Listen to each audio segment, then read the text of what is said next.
জি জি জি, বসুন বসুন। আল্লাহ সুবহানাহু ওয়া তাআলা বলছেন, ইয়া আইয়ুহাল্লাযীনা আমানুত্তাকুল্লাহা ওয়াবতাগু ইলাইহিল ওয়াসিলা। হে বিশ্বাসীগণ, তোমরা আল্লাহকে ভয় করো, ওয়াসিলা তালাশ করো। অত্র আয়াত আমাকে বুঝতে হবে ওইভাবে যেইভাবে সাহাবীগণ বুঝেছেন।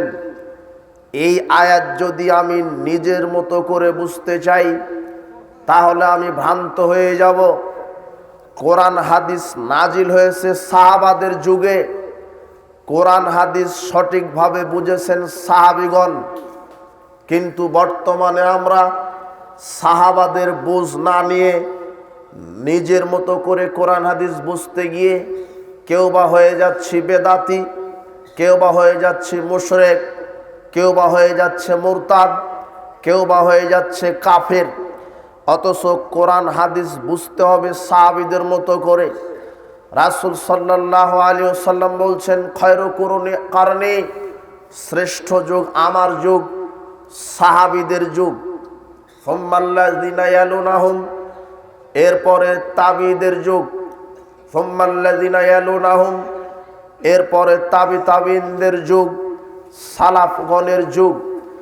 সাহাবীদের যুগ শ্রেষ্ঠ, তারপরে তাবিঈগণের যুগ শ্রেষ্ঠ, তাবিঈগণের যুগ শ্রেষ্ঠ।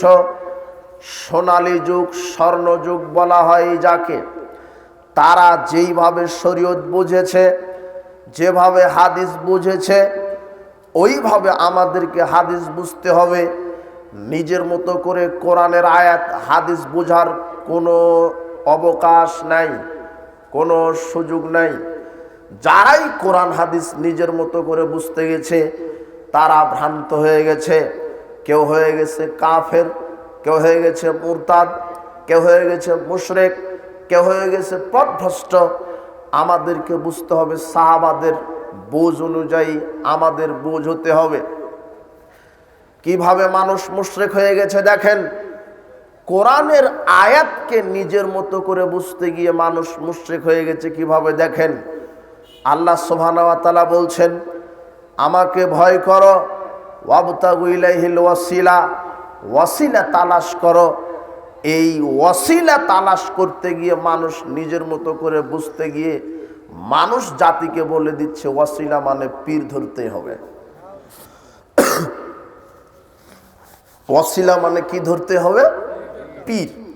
তাই তো এদেশের পাক ভারত উপমহাদেশে পীরের এই তন্ত্রমন্ত্র, পীরের এই শিরকি আকীদা, কবর খানকা মাজারের রমরমা ব্যবসা চালু হয়েছে। যেই আয়াতকে কেন্দ্র করে এগুলি চালু হয়েছে সেটা কোরআন মাজিদেরই আয়াত। কিন্তু আমি যদি এই আয়াতটাকে সাহাবাদের বুঝ অনুযায়ী বুঝ নিতাম তাহলে আর এই দেশের মাটিতে কবর খানকা পীরের নামে ভণ্ডামি চলতো না। কিন্তু আমি নিজের মতো করে কোরআনের আয়াত বুঝেছি। আল্লাহ সুবহানাহু ওয়া তাআলা বলছেন ওয়াসিলা তালাশ করো। তখন শয়তান বলে দিল ওয়াসিলা মানে পীর। অথচ এই আয়াতটা নাজিল হয়েছে সাহাবাদের উপরে। সাহাবাদের উপরে মানে রাসূল সাল্লাল্লাহু আলাইহি সাল্লামের নিকটে যখন এই আয়াত নাজিল হয় তার সাথে তখন সাহাবারা ছিল, এই ভণ্ড পীরেরা ছিল না। সাহাবারা যেইভাবে বুঝেছে ওইভাবেই বুঝতে হবে। সাহাবীগণ বুঝেছে ওয়াসিলা মানে সৎ আমল। কি? সৎ আমল। সৎ আমলের মাধ্যমে আল্লাহর নিকটবর্তী হতে বলছেন, পীরের মাধ্যমে নয়। এই আয়াতকে অপব্যাখ্যা করে মানুষকে বোঝানো হয়েছে ওয়াসিলা মানে পীর ধরা। জি না, ওয়াসিলা মানে পীর নয়। আপনাকে বলছি শরীয়তে 3টি ওয়াসিলা বৈধ আছে। এক, জীবিত সৎ ব্যক্তির ওসিলায় দোয়া করা যায়। কিভাবে? জীবিত তাকওয়াশীল পরহেজগার ব্যক্তির ওসিলায় মাধ্যম দিয়ে আল্লাহর নিকটে দোয়া করা যায়। আনাস রাদিয়াল্লাহু আনহু বলছেন, ওমর ইবনুল খাত্তাব কানা ইযা কাহাতু ইস্তাসকা আব্বাস ইবনে আব্দুল মুত্তালিব, ওমর ইবনুল খাত্তাব যখন অনাবৃষ্টি হতো তখন আল্লাহর কাছে ইবনে আব্দুল মুত্তালিবের আব্বাস রাদিয়াল্লাহু আনহুর মাধ্যমে দোয়া করতেন।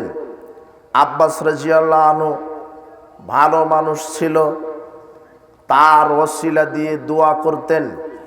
দোয়া করার সময়তে বলতেন, ইবনে আব্দুল্লাহ বিন ওমর ইবনুল খাত্তাব রাদিয়াল্লাহু আনহু বলতেন, আল্লাহুম্মা ইন্না নাতাওয়াসসালু ইলাইকা বিনাবিনা ফাতাসকিনা।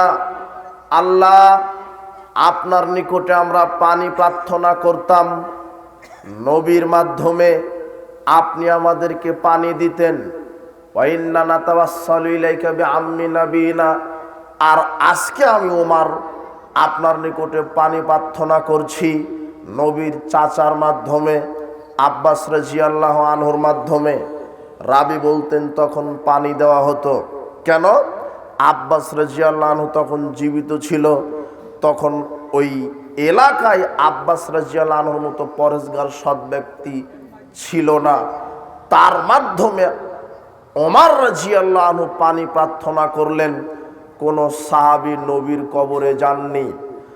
জাতিকে আমরা বলে জানাই, যদি পৃথিবীতে সৃষ্টি থেকে নিয়ে আজ পর্যন্ত, এখান থেকে নিয়ে কিয়ামত পর্যন্ত শ্রেষ্ঠ মানুষ যার নাম মুহাম্মদ সাল্লাল্লাহু আলাইহি ওয়াসাল্লাম, তিনি মারা যাওয়ার পরে যদি তার কবরে গিয়ে যদি কিছু চাওয়া জায়েজ না হয়, তার নামে যদি প্রার্থনা করা জায়েজ না হয়, তার নামে যদি কিছু চাওয়া জায়েজ না হয়, তাহলে দেশের মাটিতে কোন পীর আছে, কোন খানকা আছে, কোন মাজার আছে যার নামে চাওয়া, যার মাজারে গিয়ে সেজদা দেওয়া, যার খানকায় গিয়ে মানত করা? কোন পীর আছে যেই মৃত পীরের মাজারে গিয়ে প্রার্থনা করা যাবে? তার মানে বোঝা যায় স্বয়ং শ্রেষ্ঠ ব্যক্তি মুহাম্মদ সাল্লাল্লাহু আলাইহি সাল্লামের কবরে গিয়ে চাওয়া, সেখানে গিয়ে চাওয়াও শিরক হয়। শ্রেষ্ঠ মানুষ মুহাম্মদ সাল্লাল্লাহু আলাইহি সাল্লামের কবরে গিয়ে চাওয়াও শিরক হয়। যদি তার কবরে গিয়ে চাওয়া শিরক হয়, বর্তমানে যেই মৃত ভণ্ড পীরের বানোয়াট কবরে গিয়ে চাচ্ছে, এগুলি সব স্পষ্ট ভণ্ডামি ছাড়া কিছুই নয়। আল্লাহ সুবহানাহু ওয়া তাআলা বলছেন, ওয়াসিলা তালাশ করো। কিন্তু কিবা করে দেশের মানুষ ওয়াসিলা মানে পীরকে বুঝেছে, কিন্তু ওয়াসিলা মানে পীর নয়। শরীয়তে 3টা ওয়াসিলা বৈধ আছে।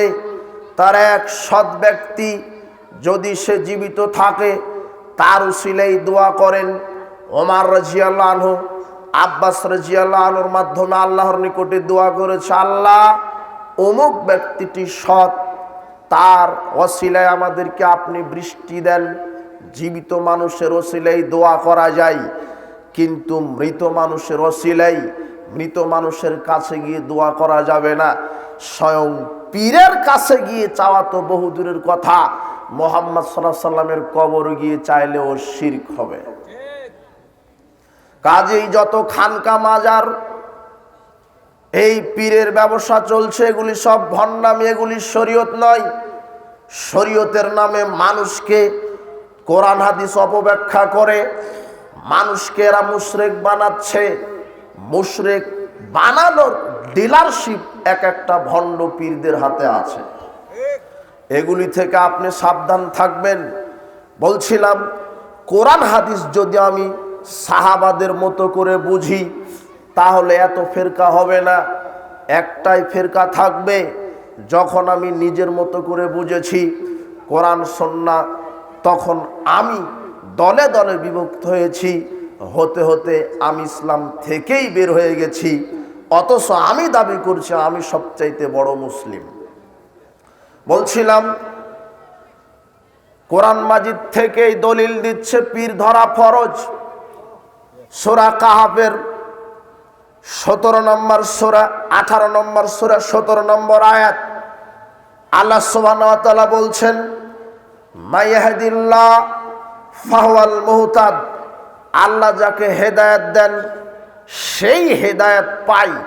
ওয়া মাই ইউদলিল ফালাম তাজিদ লাহু ওয়ালিয়াম মুরশিদা, আর যে পথভ্রষ্ট হয় তার কোনো মুর্শিদ নাই। কাজেই এই আয়াত প্রমাণ করে আল্লাহ নিজে মুর্শিদের গোলাম হতে বলছেন। যে পথভ্রষ্ট তাকে মুর্শিদের কাছে বায়াত নিতে হবে, এই মুর্শিদ তার পাপ ক্ষমা করে দিয়ে সুপারিশ করে তাকে জান্নাতে নিয়ে যাবে। এটা কোরআন মাজিদের আয়াত, কি দিয়ে ঠেকাবেন? তার মানে এই আয়াতটি হুজুর, খানকার, এই মাজারের পাগড়িওয়ালা টুপিওয়ালা এই যারা শিরকের লিডারশিপ হাতে নিয়েছে এরা নিজেদের মতো করে বুঝেছে। এখানে মুর্শিদ মানে পীর নয়, এখানে মুর্শিদ মানে আল্লাহ। যে পথভ্রষ্ট তাকে হেদায়েত দিতে পারে আল্লাহ। মানুষকে হেদায়েত দেওয়ার ক্ষমতা পৃথিবীর কোনো নবীরও ছিল না। পীর সাহেবের তো বহু দূরের কথা। মানুষ হয়ে মানুষকে যদি হেদায়েত দিতে পারত, ইব্রাহিম আলাইহিস সালাম তার বাপকে হেদায়েত দিয়ে জান্নাতে নিয়ে চলে যেত। মানুষ হয়ে মানুষকে যদি হেদায়েত দিতে পারত, নূহ আলাইহিস সালাম তার ছেলেকে হেদায়েত দিয়ে জান্নাতে নিয়ে যেত। মানুষ হয়ে মানুষকে যদি হেদায়েত দিতে পারত, তাহলে মুহাম্মদ সাল্লাল্লাহু আলাইহি সাল্লাম তার চাচাকে হেদায়েত দিয়ে জান্নাতে নিয়ে যেতে পারত। হেদায়েতের ডিলারশিপ পৃথিবীর কোনো মানুষকে দেয়নি। এই বস্তাপচা ভণ্ড পীরদের তো বহু দূরের কথা, মানুষকে হেদায়েত দেওয়ার ক্ষমতা পৃথিবীর কোনো নবীও রাখেননি। তার মানে যারা বলছে আমার মুরিদ হলে পাপ ক্ষমা হয়ে যাবে, তওবা ক্ষমা করে দিব, আমার মুরিদ হলে সালাত সিয়াম লাগবে না, আমার মুরিদ হলে আমি তওবা কবুল করে নিব, আমার মুরিদ হলে তোমাকে জাহাজে করে জান্নাতে নিয়ে যাব, একেবারে নগদ ধর্মের নামে এরা ভণ্ডামি করছে, ছাড়া আর কিছুই নাই। পৃথিবীতে মানুষ